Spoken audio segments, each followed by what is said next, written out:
الحمد لله نحمده ونستعينه ونؤمن به ونتوكل عليه ونعوذ بالله من شرور أنفسنا ومن سيئات أعمالنا من يهده الله فلا مضل له ومن يضلل فلا هادي له وأشهد أن لا إله إلا الله وحده لا شريك له وأشهد أن محمدًا عبده ورسوله هو الذي أرسل رسوله بالهدى ودين الحق ليظهره على الدين كله وكفى بالله شهيدا اللهم صل على محمد وعلى آل محمد كما صليت على إبراهيم وعلى آل إبراهيم وبارك على محمد وعلى آل محمد كما باركت على إبراهيم وعلى آل إبراهيم إنك حميد مجيد أما بعد فإن خير الحديث كتاب الله وخير الهدي هدي محمد صلى الله عليه وسلم وشر الأمور محدثاتها وكل محدثة بدعة وكل بدعة ضلالة أيها الناس أوصيكم وإياي أولا بتقوى الله يا أيها الذين آمنوا اتقوا الله حق تقاته ولا تموتن إلا وأنتم مسلمون أعوذ بالله من الشيطان الرجيم بسم الله الرحمن الرحيم يا أيها الناس اتقوا ربكم الذي خلقكم من نفس واحدة وخلق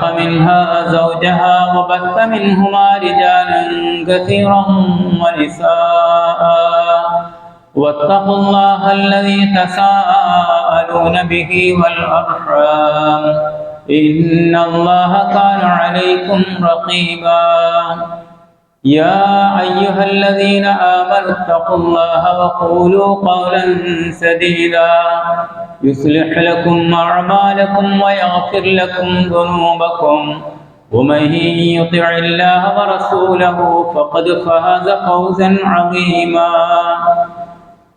قال تعالى في قرآنه الكريم أعوذ بالله من الشيطان الرجيم يا أيها الذين آمنوا ادخلوا في السلم كافة ولا تتبعوا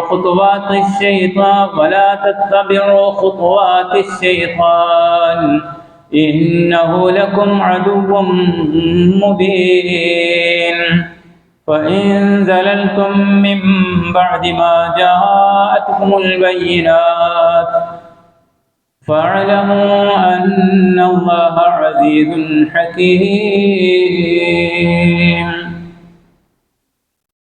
പ്രിയ സഹോദരന്മാരെ സഹോദരികളെ മുഅ്മിനുകളെ മുഅ്മിനാത്തുകളെ അള്ളാഹുവിനെ സൂക്ഷിച്ചുകൊണ്ട് ജീവിക്കണേ എന്ന് എന്നോടെന്ന പോലെ നിങ്ങളോടും വസിയത്ത് ചെയ്യുകയാണ്. നമുക്കറിയാം, കഴിഞ്ഞ ദിവസം സുപ്രീം കോടതിയിൽ നിന്ന് ഒരു വിധി വന്നു. ലാൻഡ്മാർക്ക് ജഡ്ജ്മെന്റ് സത്യത്തിൽ നമുക്കേറെ ആശ്വാസത്തിന് വകയുള്ള ഒരു കാര്യമാണ്. 100,000 പള്ളികളുടെ താഴെ സർവേ നടത്താൻ അനുമതി നൽകിക്കൊണ്ട് അനുസ്യൂതം തുടർന്നുകൊണ്ടിരിക്കുന്ന ഹർജികളും അതിന് അനുവാദം നൽകിക്കൊണ്ടിരിക്കുന്ന സാഹചര്യങ്ങൾക്കുമിടെ സംഘർഷങ്ങളും സംഘട്ടനങ്ങളും വർഗീയ കലാപങ്ങളും ഉടലെടുക്കുന്നത് അവസാനിപ്പിക്കാൻ ഭരണഘടനാപരമായ ന്യൂനപക്ഷങ്ങളുടെ അവകാശങ്ങൾ സംരക്ഷിക്കപ്പെടാൻ ആ നിയമം, നേരത്തെയുള്ള നിയമത്തെ അംഗീകരിച്ചുകൊണ്ട് തന്നെ ഇനി അത് അരുത് എന്ന് പ്രഖ്യാപിച്ചിരിക്കുകയാണ്, വിധി പറഞ്ഞിരിക്കുകയാണ്. അൽഹംദുലില്ലാഹ്. ഇനി ഈ ഒരു പ്രശ്നം കൊണ്ട് ഇത് നിൽക്കുമെന്ന് നമ്മൾ കരുതുന്നുമില്ല. ഒരുപക്ഷെ ഏക സിവിൽ കോഡിലൂടെ വ്യക്തി നിയമം, പ്രത്യേകിച്ച് വിവാഹ അനന്തരാവകാശ നിയമങ്ങളെല്ലാം അത് ഏക സിവിൽ കോഡ് വരുമ്പോൾ അനുവദിക്കപ്പെടാത്ത വിധത്തിലുള്ള സാഹചര്യങ്ങളൊക്കെ ഉണ്ടായേക്കാം. ഇതിൽ നിന്നെല്ലാം നമ്മൾക്ക് രക്ഷയും സമാധാനവും കിട്ടണമെങ്കിൽ നമ്മൾ ഉന്നതരാകണം എന്നതാണ് ഖുർആൻ പറയുന്നത്. ആ ഔന്നത്യം നമ്മൾക്ക് ലഭിക്കണമെങ്കിൽ അൻതുമുൽ അഅലൗന ഇൻ കുന്തും മുഅ്മിനീൻ, നിങ്ങൾ വിശ്വാസികളാണെങ്കിൽ മാത്രമാണ് നിങ്ങൾക്ക് ഔന്നത്യം ലഭിക്കുക. അങ്ങനെ ആയിത്തീരാൻ എന്താണ് മാർഗം? അതാണ് ഞാൻ ഓതി വെച്ച ആയത്തിൽ സൂറത്തുൽ ബഖറയിലെ 207 208 ആയത്തിൽ അല്ലാഹു നമ്മളോട് പറയുന്നത്, യാ അയ്യുഹല്ലദീന ആമനു ദുഖുലൂ ഫിസ്സിൽമി കാഫ, സത്യവിശ്വാസികളായ ആളുകളെ നിങ്ങൾ മതത്തിൽ പൂർണ്ണമായി പ്രവേശിക്കുക. സിൽമ് സമാധാനം, ഇസ്ലാം മതം, ഇതാണ് അവിടെ ഉദ്ദേശിച്ചിരിക്കുന്നത്. അതിൽ പൂർണ്ണമായും, ഭാഗികമായിട്ടല്ല. എന്നിട്ട് അല്ലാഹു പറഞ്ഞു, നിങ്ങൾ ഭാഗികമായിട്ടാണ് പ്രവേശിക്കുന്നതെങ്കിൽ അതിൻ്റെ ബാക്കി നിങ്ങളെ സ്വാധീനിക്കുന്നത് പിശാചായിരിക്കും.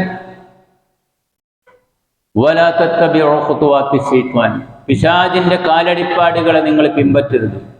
ശരിക്കും മനസ്സിലാക്കണം നമ്മൾ. കാരണം ഇന്നഹു ലക്കും അദുവ്വുൻ മുബീൻ, അവൻ നിങ്ങൾക്ക് പ്രത്യക്ഷത്തിൽ വ്യക്തമായ ശത്രുവാണ്. എന്നിട്ട് വീണ്ടും അല്ലാഹു പറയുന്നു, ഫഇൻ സലൽതും, നിങ്ങളെങ്ങാനും വഴുതിപ്പോവുകയാണെങ്കിൽ, മിൻ ബഅദി മാ ജാഅതുകുമുൽ ബയ്യിനാത്ത്, വ്യക്തമായ ദൃഷ്ടാന്തങ്ങൾ, മതനിയമങ്ങൾ ഇന്നതാണ് എന്ന് ഖുർആനിന്റെയും ഹദീസിന്റെയും അടിസ്ഥാനത്തിൽ നിങ്ങൾക്ക് മനസ്സിലായിട്ടും നിങ്ങൾ വഴുതിപ്പോവുകയാണെങ്കിൽ, ഫഅലമൂ, നിങ്ങൾ അറിയണേ, അന്നല്ലാഹ അസീസുൻ ഹകീം, അല്ലാഹു അസീസാണ്.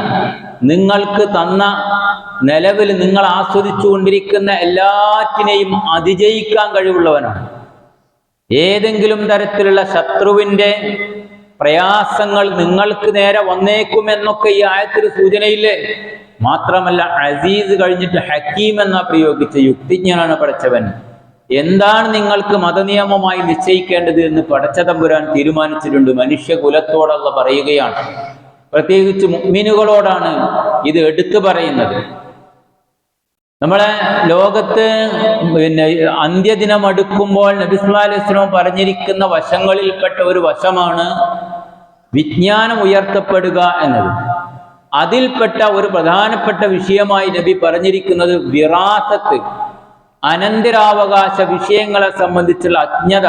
ഇപ്പൊ നിങ്ങൾ ഒരു നാട്ടിൽ പരിശോധിച്ച് നോക്ക്, പണ്ഡിതന്മാരിൽപ്പെട്ട എത്ര ആളുകൾക്ക് ഒരു മസ്അല, മരണപ്പെട്ട ആൾക്ക് എങ്ങനെ വിഹിതം വെക്കാൻ ഇന്ന ആളുകൾ, എത്ര ആളുകൾ ഉണ്ടായാൽ അതിങ്ങനെയാണ് ചെയ്യേണ്ടത് എന്ന് പറഞ്ഞു കൊടുക്കാൻ അറിയുന്ന ആളുകൾ വളരെ തുലോം കുറഞ്ഞിട്ടില്ല എന്ന് ചിന്തിച്ചു നോക്ക്.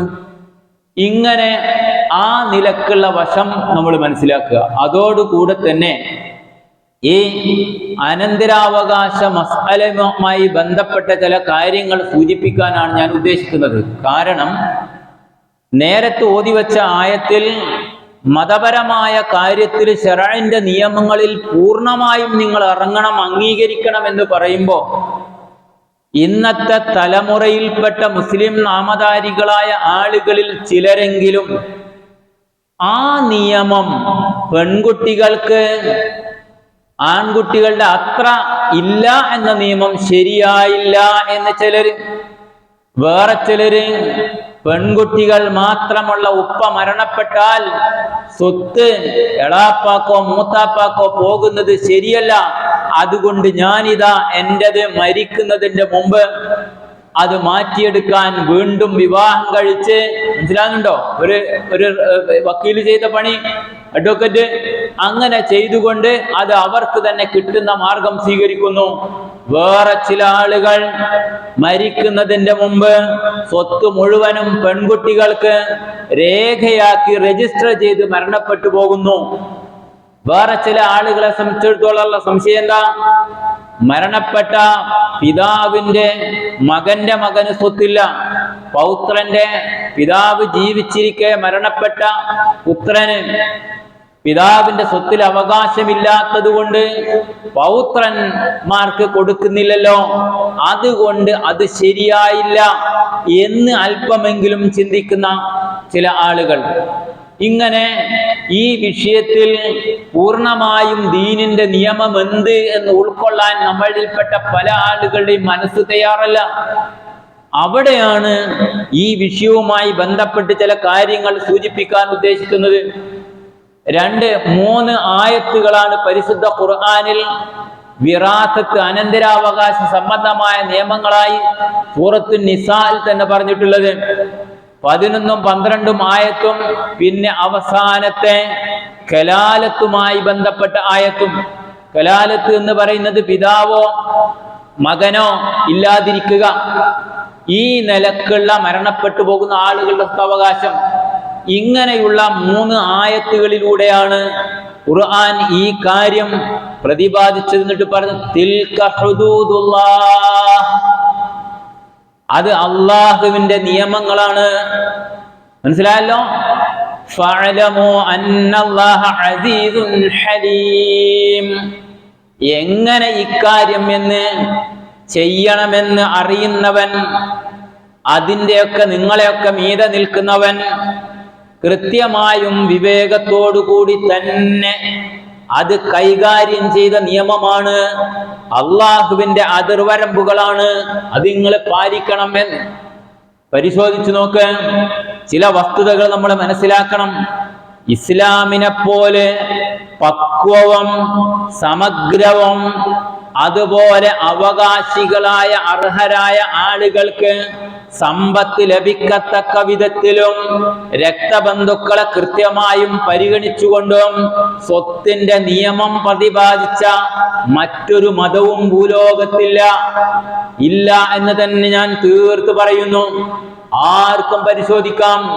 ക്രിസ്ത്യാനികളാണ് ഒരു വലിയ ശതമാനം, മുസ്ലിങ്ങളെ അവരിൽപ്പെട്ട ചില പുരോഹിതന്മാർ പലതരത്തിലും ഇസ്ലാമിന്റെ നിയമങ്ങളെ കടന്നാക്രമിക്കുമ്പോൾ അവർ മനസ്സിലാക്കുന്നില്ല, അവരുടെ നിയമം അനുസരിച്ച് സ്ത്രീകൾക്ക് സ്വത്ത് തന്നെയില്ല.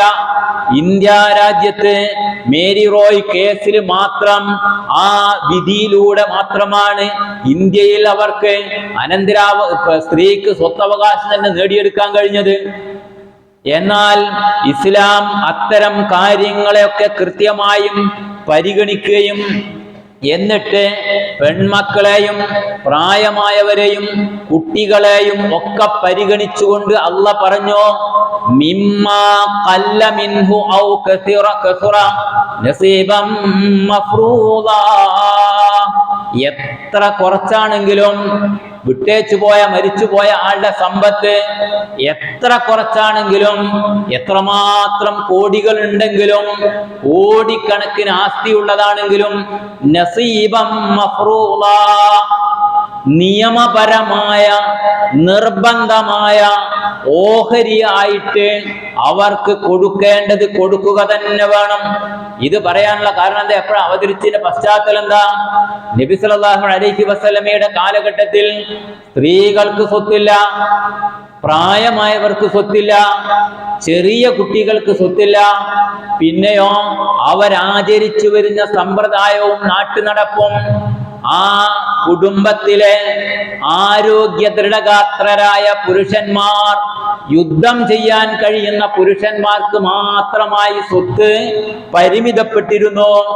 അപ്പോഴാണ് അല്ലാഹു സുബ്ഹാനഹു വ തആല കൃത്യമായും ലിൽരിജാലി നസീബും മിമ്മാ തറക്കൽ വാലിദാനി വൽ അഖറബൂൻ, കൃത്യമായും മാതാപിതാക്കൾക്കും അതേപോലെ തന്നെ ബന്ധുക്കളായ ആളുകൾക്കും അതുപോലെ വിട്ടേച്ചു പോയ സമ്പത്തിൽ നിന്ന് ഓഹരിയുണ്ട്.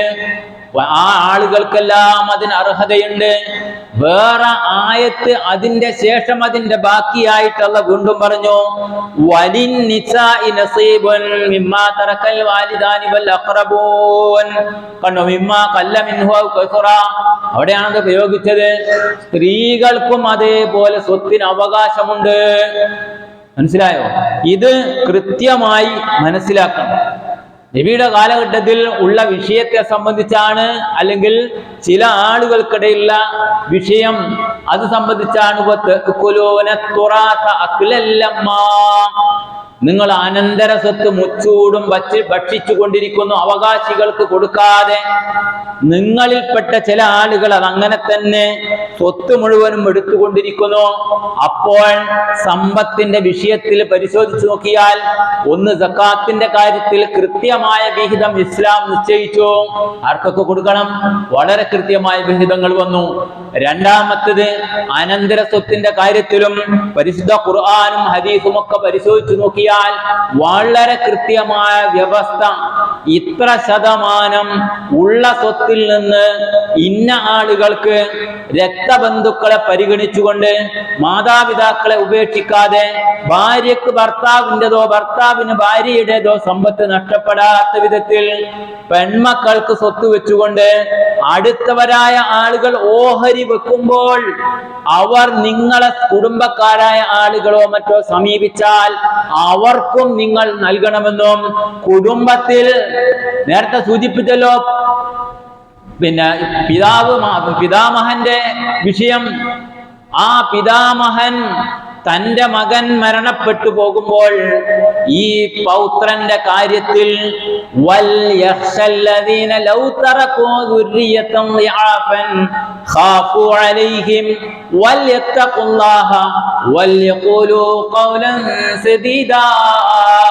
എന്താ പടച്ചോൻ പറഞ്ഞത്?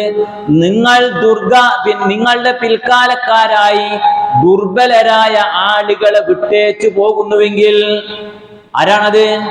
മകന്റെ മകൻ. അതുപോലെയുള്ള ദുർബലരായ ആളുകളാണെങ്കിൽ അവരുടെ കാര്യത്തിൽ നിങ്ങൾ അള്ളാനെ പേടിക്കണം. എന്നിട്ട് പറഞ്ഞു, അള്ളാഹ് നിങ്ങൾ ഭയപ്പെടുകയും നേരായ വാക്ക് പറയുകയും ചെയ്യണം. അതിന് മുഫസ്സിറുകൾ വിശദീകരിച്ചിരിക്കുന്നത്, വേണമെങ്കിൽ അവർക്ക് വസിയത്ത് തന്നെ ചെയ്തു വെക്കണമെന്നാ പഠിപ്പിച്ചിരുന്നത്. അത്ര കൃത്യമായും എല്ലാവർക്കും, സ്വത്തിന് അവകാശപ്പെട്ട ആളുകളായ എല്ലാവർക്കും അത് നഷ്ടപ്പെട്ടു പോകാതിരിക്കാൻ കൃത്യമായ ഓഹരി ഇസ്ലാം നിശ്ചയിച്ചു. ഇനി നമ്മുടെ നാട്ടിലുള്ള വിഷയങ്ങളിലേക്ക് വരട്ടെ ഞാൻ. നമ്മുടെ നാട്ടിലൊക്കെ ഒരാൾ മരണപ്പെട്ടു കഴിഞ്ഞു. അയാള് മരണപ്പെട്ടു കഴിഞ്ഞ അവരുടെ സമ്പത്തിനെ സംബന്ധിച്ച് യാതൊരു ചിന്തയില്ല. ഭയങ്കര പണക്കാരനാണെങ്കിൽ തുടങ്ങി കുശുകുശുക്കല് തുടങ്ങി. 5-ാമത്തെ 6-ാമത്തെ ദിവസമാകുമ്പോൾ അവിടുന്ന് ഇത്ര കോടി വരാനുണ്ട്, ഇവിടുന്ന് ഇത്ര വരുമാനമുണ്ട്, അതിന്റെ കളക്ട് ചെയ്ത കാശ്, പിന്നെ അതുപോലെ തന്നെ വാടക, വാഹനങ്ങളുടേത്, കൃഷിയിടത്തിൻ്റെത്, അങ്ങനെ തുടങ്ങി സകല അപ്പാർട്ട്മെന്റുകളുടെയും സ്രോതസ്സുള്ള കോടികൾ വരുമാനമുള്ള ആൾക്കാരാണെങ്കിൽ അവിടെ വേഗം സ്വത്തോഹരി വെക്കുന്ന കാര്യം ആലോചിക്കും, ഇല്ലേ? അല്ലെങ്കിലോ അങ്ങനെ ഇട്ടിട്ട് ചിലരൊക്കെ പറയും, ഓന്റെ വല്യാപ്പന്റെ സ്വത്ത് വരെ എപ്പോഴും ഓരി വെച്ചിട്ടില്ല. മനസ്സിലാകുന്നുണ്ടോ? ഇത് ഇസ്ലാമികമല്ല. ദുഃഖാചരണം 3 ദിവസമാണ് പറഞ്ഞിട്ടുള്ളത്. അതിന്റെ ശേഷം തൊട്ടടുത്ത ദിവസത്തിൽ തീരുമാനമെടുക്കണം. എത്ര കുറച്ചാണെങ്കിലും കൂടുതലാണെങ്കിലും സമ്പത്ത് ഓഹരി വെക്കാനുള്ള കാര്യങ്ങൾ മുതിർന്ന ആ കുടുംബത്തിലെ ഉത്തരവാദപ്പെട്ട ആളുകൾ രംഗത്ത് വരികയും ചെയ്യുകയും ചെയ്യണം. ഒന്ന്, അത് കൈകാര്യം ചെയ്തിട്ടില്ലെങ്കിൽ സമ്പത്ത് നശിക്കും. തിരിഞ്ഞു നോക്കാൻ ആളില്ല, കൈകാര്യം ചെയ്യാൻ ആളില്ലെങ്കിൽ ഒരു ദിവസം തെറ്റിയാൽ മതി, ലക്ഷങ്ങൾ നഷ്ടമാകും. പല കാരണങ്ങളും അതിനുണ്ട്, മനസ്സിലായല്ലോ? അതുകൊണ്ട് അത് കൈകാര്യം ചെയ്യാൻ ആള് വേണം. രണ്ടാമത്തത്, സംശയങ്ങളും കലഹങ്ങളും കുടുംബത്തിൽ ബാക്കിയായിരിക്കും നീണ്ടുപോകുന്തോറും. മൂത്തക്കാക്ക അന്ന് അവിടുന്ന് ഒരു തേക്ക് മുറിച്ചിട്ട് അതിന്റെ കണക്കവിടെ, അതിന് 4 ലക്ഷം റുപ്യ വില ഉണ്ടായിരുന്നു. ഇതിന്റെ വരുമാനം ഇക്കാക്ക കണക്കിൽ പെടുത്തിയിട്ടില്ല, മാസങ്ങൾ കുറെ കഴിഞ്ഞ് സംസാരിക്കാനിരുന്നപ്പോ അതിന്റെ യാതൊരു അഡ്രസ്സും ഇല്ല. നിങ്ങൾ നോക്കണം, ഓരോ വിഷയം ഉണ്ടാവുകയും എന്നിട്ട് പ്രശ്നങ്ങളും ബഹളങ്ങളും, രക്തബന്ധത്തിൽപ്പെട്ട ജ്യേഷ്ഠനും അനുജനും പരസ്പരം കണ്ടുകൂടാത്ത, പരസ്പരം വെറുപ്പിന്റെ വിദ്വേഷത്തിന്റെ ലോകത്തിലേക്ക് എത്തും. മനസ്സിലായല്ലോ? ഇനി സ്ത്രീകളാണെങ്കിലും അങ്ങനെ തന്നെ.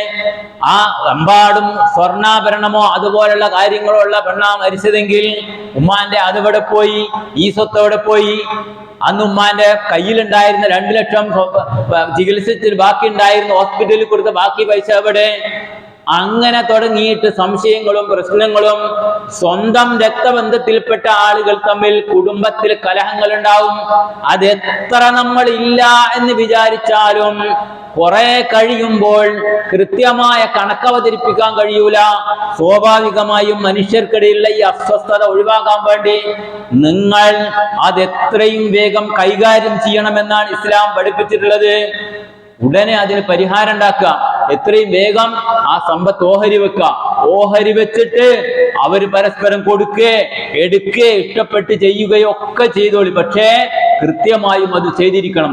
വേറൊന്ന്, ഈ ഓഹരി വെക്കുന്നതിൽ മുതിർന്ന ആളുകള്, മൈനറായ ആൾക്കാർ, ഓനത് അറിഞ്ഞൂടാ, ചെറിയ കുട്ടിയല്ലേ, ആ കുട്ടി പെൺകുട്ടി വലുതാകുന്നേ ഉള്ളൂ എന്ന് മനസ്സിലാക്കി ഇയാൾക്ക് എങ്ങനെ അതില് തന്റെ സമ്പത്താക്കി തീർക്കാൻ, വരുമാനം ഭാവിയിൽ വരുന്നത് തൻ്റെതാക്കി തീർക്കാൻ എന്ന നിലക്ക് ചിന്തിച്ച് ആ പാറയുള്ള ആർക്കും വേണ്ടാത്ത ഭാഗം ഞാൻ എടുത്തോളാം എന്ന് പറഞ്ഞ് ഏക്കറക്കണക്കിന് സ്വത്ത്, കരിമ്പാറയല്ലേ ആർക്ക് വേണം എന്ന് വിചാരിച്ച് തട്ടിയെടുക്കുന്നവരുണ്ട്. കോടികളാണ് പിന്നീട് അതിന് വരാൻ പോകുന്നത് ഇയാൾ കാണുന്നുണ്ട്. അതുകൊണ്ട് ഇത്തരം കുബുദ്ധികളൊക്കെ ഈ വിഷയത്തിൽ ഉണ്ടാവും. അതുകൊണ്ട് വളരെ കൃത്യമായിരിക്കണം അത്തരം കാര്യങ്ങൾ. മറ്റൊന്ന്, മസ്അലയിലേക്ക് കടക്കുകയാണെങ്കിൽ, ഒരാള് മരിച്ചു കഴിഞ്ഞാൽ ആ മനുഷ്യനുമായി ബന്ധപ്പെട്ട അയാൾക്ക് ബാധ്യതല്ല, അല്ലാത്ത ആളുകൾക്കുള്ള ബാധ്യത ഏറ്റവും പ്രധാനപ്പെട്ടത് അയാളുടെ മരണത്തിന്റെ ശേഷം കബറടക്കാൻ ആവശ്യമായ സംഖ്യയില്ലെങ്കിൽ അത് അയാളുടെ സമ്പത്ത് നിന്ന് എടുക്കണം. എന്നിട്ടേ ബാക്കി ഓഹരി വെക്കാൻ പാടുള്ളൂ. 2, കടം വല്ലതും വീട്ടാനുണ്ടെങ്കിൽ ആ കടം കഴിച്ചിട്ട് മാത്രമേ അയാളുടെ സ്വത്തോഹരി വെക്കാൻ പാടുള്ളൂ. ആ കടത്തിന്റെ കൂട്ടത്തിൽ സക്കാത്ത് നൽകാനുണ്ടെങ്കിൽ അത് കൊടുത്തിരിക്കണം. ഇനി നിർബന്ധമായും ഹജ്ജ് നിർബന്ധമായിരുന്നു, അയാൾക്കതിന് പോകാൻ കഴിയാതെ പോയി എങ്കിൽ അതിനുള്ള സമ്പത്തും നീക്കി വെക്കേണ്ടി വരും. ഇനി അതേപോലെയുള്ള കടങ്ങൾ, മനുഷ്യരുമായിട്ടുള്ള കടങ്ങളുണ്ടെങ്കിൽ അതും കൊടുത്തിരിക്കണം. വേണ്ടല്ല, ചില സമയത്തൊക്കെ ഈ നിസ്കരിക്കാൻ കൊണ്ടുവച്ച് കഴിഞ്ഞാൽ ഇന്ന ആള് മരിച്ചയാളുടെ ജനാസ മുമ്പിലുള്ളത്, ഇയാളുമായി സാമ്പത്തികമായ വല്ല ഇടപാടുണ്ടെങ്കിൽ അത് ഞാൻ ഏറ്റു എന്ന് പറയുന്നത് എങ്കിൽ വളരെ നല്ല കാര്യമാണ്. നബി സല്ലല്ലാഹു അലൈഹി വസല്ലം പറഞ്ഞു, നഫ്സുൽ മുഅ്മിനി മുഅല്ലഖും ബിദൈനിഹി. ഒരുപാളുടെ ശരീരം അയാളുടെ കടവുമായി ബന്ധപ്പെട്ടാണ് കിടക്കുന്നത്. എന്നിട്ട് 2 ദിർഹം കടമുള്ള, ദീനാറ് കടമുള്ള ഒരു മനുഷ്യന്റെ മയ്യത്ത് കൊണ്ടുവന്നു. നബി സല്ലല്ലാഹു അലൈഹി വസല്ലം ചോദിച്ചു, ഇയാൾക്ക് കടമുണ്ടോ? ഉണ്ട് നബിയെ, 2 ദീനാറുണ്ട്, ആരും ഏറ്റെടുക്കാനില്ല. അപ്പൊ അബൂ ഖത്താദ റളിയല്ലാഹു അൻഹു പറഞ്ഞു, പ്രവാചകരെ ഞാൻ അത് ഏറ്റെടുത്തു എന്ന്. അങ്ങനെ നബി സല്ലല്ലാഹു അലൈഹി വസല്ലം നമസ്കരിച്ചു. ദിവസങ്ങൾ കഴിഞ്ഞ് അപ്പൊ അബൂ ഖത്താദ റളിയല്ലാഹു അൻഹു റസൂലുള്ളാഹി കാണുന്നു. അബൂ ഖത്താദ, നിങ്ങൾ ആ കടം വീട്ടിയോ? ഇല്ല റസൂലേ, ഞാൻ ഉടനെ വീട്ടാം. അങ്ങനെ വീട്ടിക്കഴിഞ്ഞതിന് ശേഷം നബിയോട് പറഞ്ഞു. അപ്പൊ നബി സല്ലല്ലാഹു അലൈഹി വസല്ലം പറഞ്ഞിരിക്കുന്ന വാചകം എന്താ? അൽ ആന ബറുദത്തു നഫ്സുഹു. ഇപ്പോഴാണ് അദ്ദേഹത്തിന്റെ ശരീരം ആ കടത്തിൽ നിന്ന് ഫ്രീ ആയത്. ഏറ്റെടുക്കുന്ന ആളുകൾ വളരെ പെട്ടെന്ന് തന്നെ നിർവഹിക്കണം. രണ്ടാമത്തത്, ഏറ്റെടുത്ത് ജ്യേഷ്ഠനാണ്, ലക്ഷങ്ങളും കോടികളും കടമുണ്ടെങ്കിൽ അയാളുടെ സമ്പത്ത് വിറ്റ് അതിന് വേഗം പരിഹാരം ഉണ്ടാക്കാൻ ശ്രമിക്കണം. വലിയ വിഷയമാണത്. ഏറ്റെടുക്കാൻ ആളില്ലാത്ത നിലയിലുള്ള ചില കടങ്ങള് നബിയുടെ കാലഘട്ടത്തിൽ ഉണ്ടായിരുന്നു.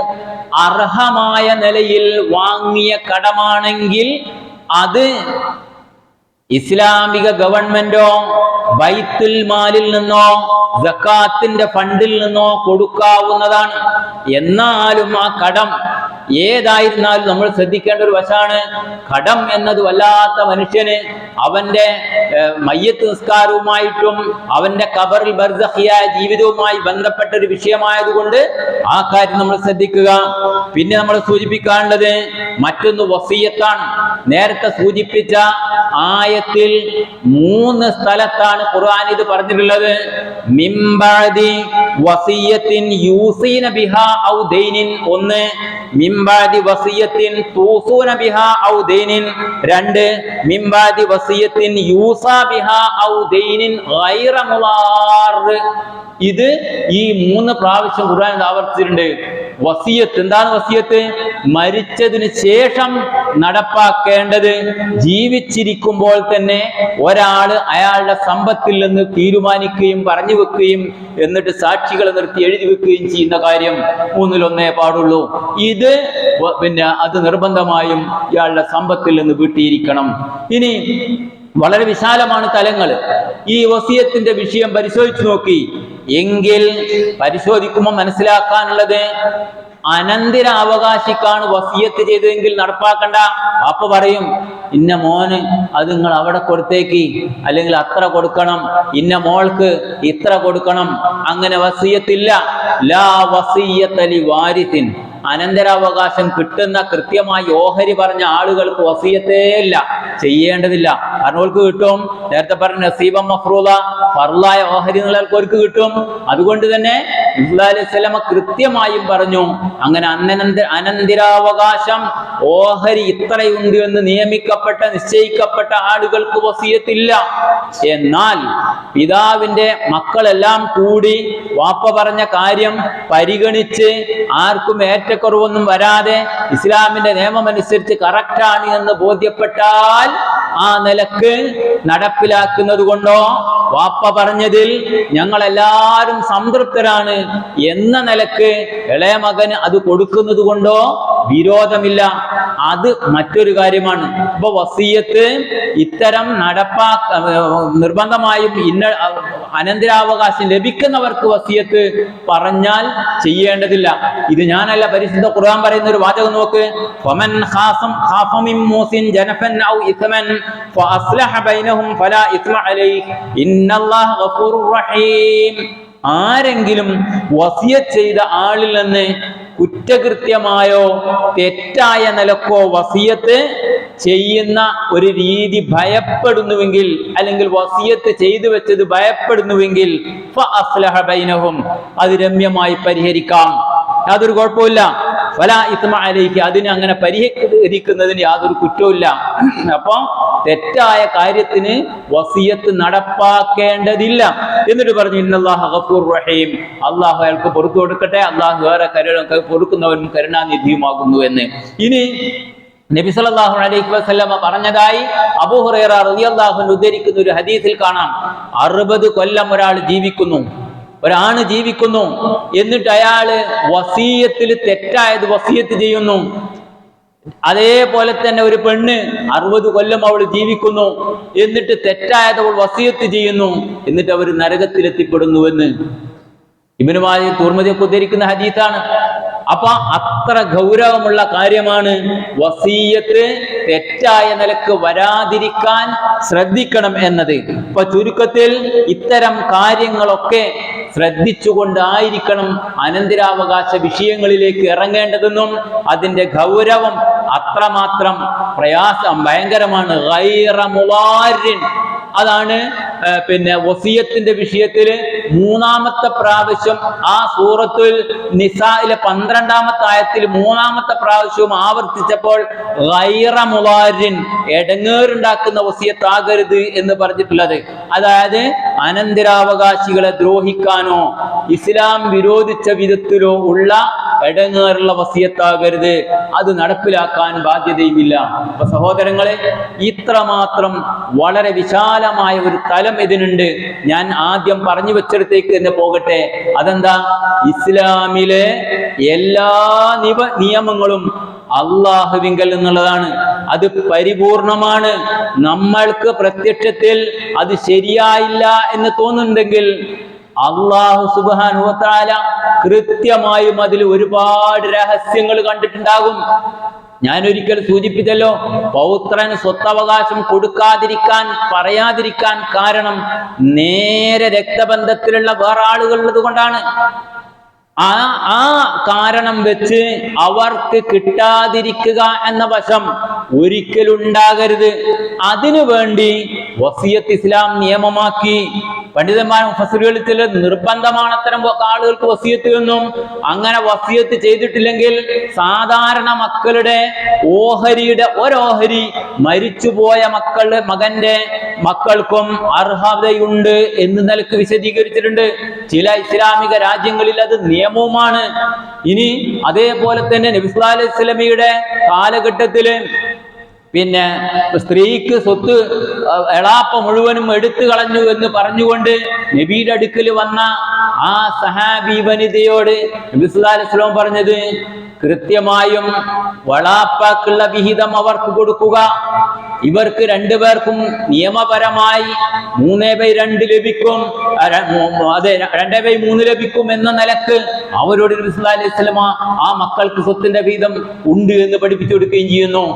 ഇത് ഒരുപാട് കാര്യങ്ങൾ ഇപ്പം ഇങ്ങനെ മരണപ്പെടുന്ന ആളുകളുടെ അനന്തരാവകാശത്തിന് അനന്തരമായ ശേഷമുള്ള ആളുകൾ ജീവിച്ചിരിക്കുമ്പോൾ ഈ പെൺകുട്ടികളെ സംരക്ഷിക്കേണ്ടത് ഈ മരിച്ചുപോയ മനുഷ്യന്റെ ബന്ധത്തിൽപ്പെട്ട ആളുകളായിരിക്കും. മനസ്സിലായല്ലോ? ആ പെൺകുട്ടികളെ സംരക്ഷിക്കാൻ അവരുടെ കുടുംബത്തിൽപ്പെട്ട സഹോദരന്മാർക്ക് സ്വത്ത് നൽകുമ്പോൾ അവർ ഈ പെൺകുട്ടികളെ സംരക്ഷിക്കും. അതില്ല എങ്കിൽ സംരക്ഷണം ഉണ്ടായിക്കൊള്ളണമെന്നില്ല. ഇങ്ങനെയുള്ള അങ്ങനത്തെ സംഭവങ്ങൾ ഉണ്ടാകാറുണ്ട്. മനസ്സിലായില്ലേ? അങ്ങനത്തെ സംഭവങ്ങൾ നാട്ടിലുണ്ടാകാറുണ്ട്. അതുകൊണ്ട് തന്നെ ഇവരെ സംരക്ഷണം. അവരുടെ ഭർത്താവ് മരണപ്പെട്ട് തിരിച്ച് വീട്ടിലേക്ക് വന്ന് സ്വത്ത് ആങ്ങൾക്ക് കിട്ടിയില്ല, അല്ലെങ്കിൽ എളാപ്പക്ക് കിട്ടിയില്ല. അപ്പൊ എളാപ്പ് എന്ത് പറയും? സംരക്ഷിക്കാൻ സ്വത്തൊക്കെ ഓല് കൈകാര്യം ചെയ്തില്ലേ, അതുകൊണ്ട് ഇനി ഞാനേനില്ല എന്ന് പറയുന്ന സാഹചര്യം ഉണ്ടായിട്ടുണ്ട്. അതില്ലാതിരിക്കാൻ, ഇവർ സംരക്ഷിക്കപ്പെടാൻ ഇസ്ലാം എളാപ്പക്ക് സ്വത്ത് പെൺകുട്ടികൾ മാത്രമാണെങ്കിൽ എളാപ്പക്ക് മൂത്താക്ക് പൂക്ക് അതിന്റെ സ്വത്തിന്റെ വിഹിതം വെച്ചതിൽ അങ്ങനെ പല രഹസ്യങ്ങളുണ്ട്. ഒരു ഉദാഹരണം പറഞ്ഞതാണ്. അപ്പൊ നമ്മൾ മനസ്സിലാക്കാത്ത പല വശങ്ങളും ഈ വിഷയത്തിലുണ്ടെന്ന് സൂക്ഷ്മമായി മനസ്സിലാക്കുകയും അനന്തരാവകാശ വിഷയങ്ങളിൽ എന്തെങ്കിലുമൊക്കെ സംശയങ്ങളുണ്ടെങ്കിൽ അള്ളാഹുവിനെ ഓർത്ത് പഠിക്കുകയും മനസ്സിലാക്കുകയും അക്കാര്യത്തിലും തീർത്തും ദീനീ നിയമങ്ങൾ നമ്മൾ പാലിക്കുകയും ചെയ്യുക. അല്ലാഹു സുബ്ഹാനഹു വ തആല ദീനിന്റെ എല്ലാ നിയമങ്ങളും സൂക്ഷ്മമായി പാലിച്ചുകൊണ്ട് ജീവിച്ച് മരിച്ചു പോകുന്നവരിൽ പെടാൻ നമ്മെ എല്ലാവരെയും അനുഗ്രഹിക്കുമാറാകട്ടെ.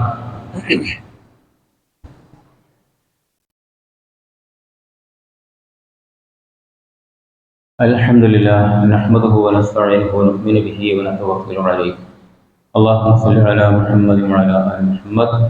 അയ്യുഹൻ നാസ് ഊസീകും ആനിയൻ വ ഇയ്യായ ബിത്തഖ്വല്ലാഹ്. ഒരിക്കൽ കൂടി അള്ളാഹുവിനെ സൂക്ഷിച്ചുകൊണ്ട് ജീവിക്കണേ എന്ന് വസിയത്ത് ചെയ്യുകയാണ്, ഉപദേശിക്കുകയാണ്.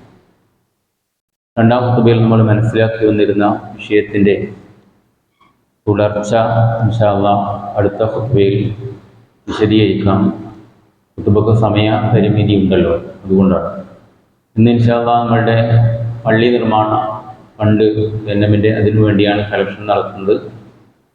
പലപ്പോഴും നമ്മൾ സൂചിപ്പിക്കാറുള്ളത് പോലെ എല്ലാവർക്കും ഈ ജാരിയായ സദഖയിൽ പങ്കെടുക്കാവുന്ന ഒരവസരമാണ് ഇതുകൊണ്ട് നമ്മൾ ഉണ്ടാക്കുന്നത്.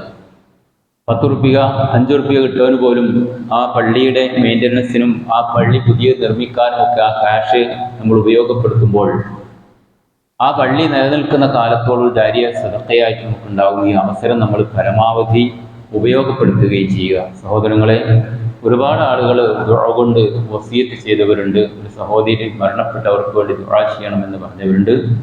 അതുപോലെ നമ്മിൽ നിന്ന് പരിചയത്തിൽ ബന്ധത്തിൽപ്പെട്ട ആളുകൾ മരണപ്പെട്ടവരുണ്ട്. അല്ലാഹു സുബ്ഹാനഹു വ തആല അവർക്കെല്ലാം മഗ്ഫിറത്തും മർഹമത്തും നൽകി അനുഗ്രഹിക്കുമാറാകട്ടെ. അതുപോലെ നമ്മളുടെ ഇർഷാദുമായി ബന്ധപ്പെട്ട നേരത്തെ കമ്മിറ്റിയിലുണ്ടായിരുന്ന സഹോദരൻ ഒരു ഓപ്പറേഷന് വിധേയമായി പ്രാർത്ഥിക്കണമെന്ന് ആവശ്യപ്പെട്ടിട്ടുണ്ട്. അല്ലാഹു അദ്ദേഹത്തിന് ശിഫ പൂർണ്ണമായും പ്രദാനം ചെയ്യുകയും അതുപോലുള്ള എല്ലാ പ്രയാസങ്ങളിൽ നിന്നും നമ്മയും കാത്തുരക്ഷിക്കുകയും ചെയ്യുമാറാകണം. കരുണവാനായ തമ്പുരാൻ, ഒരുപാട് പ്രയാസങ്ങൾ അനുഭവിക്കുന്ന നമ്മളുടെ കൂട്ടത്തിലെ ഒരുപാട് ആളുകൾ, അവർക്കെല്ലാം സാമ്പത്തികമായും ശാരീരികമായും മാനസികമായും കുടുംബപരമായും എല്ലാം പ്രയാസങ്ങൾ അനുഭവിക്കുന്നവരുണ്ട്. അവർക്കെല്ലാം അല്ലാഹു പൂർണ്ണമായും അതിനെല്ലാം സമാധാനവും ആശ്വാസവും പ്രദാനം ചെയ്യുമാറാകട്ടെ. അതുപോലെ രോഗങ്ങളിൽപ്പെട്ട് വിഷമിക്കുന്ന എല്ലാവർക്കും അല്ലാഹു ശിഫ നൽകി അനുഗ്രഹിക്കുമാറാകട്ടെ. എല്ലാ രോഗങ്ങളിൽ നിന്നും റബ്ബ് നമ്മെ എല്ലാവരെയും കാത്തുരക്ഷിക്കുമാറാകട്ടെ. അല്ലാഹുമ്മ ഗ്ഫിർ ലിൽ മുഅ്മിനീന വൽ മുഅ്മിനാത്ത് വൽ മുസ്ലിമീന വൽ മുസ്ലിമാത്ത് അൽ അഹ്യാഇ മിൻഹും വൽ അംവാത്ത് ഇന്നക മുജീബു ദഅവാതി വയാ ഖാദിൽ ഹാജാത്ത്. ربنا آمنا فاغفر لنا ذنوبنا وكفر عنا سيئاتنا وتوفنا مع الأبرار. ربنا تقبل منا إنك أنت السميع العليم وتب علينا إنك أنت التواب الرحيم. آمين.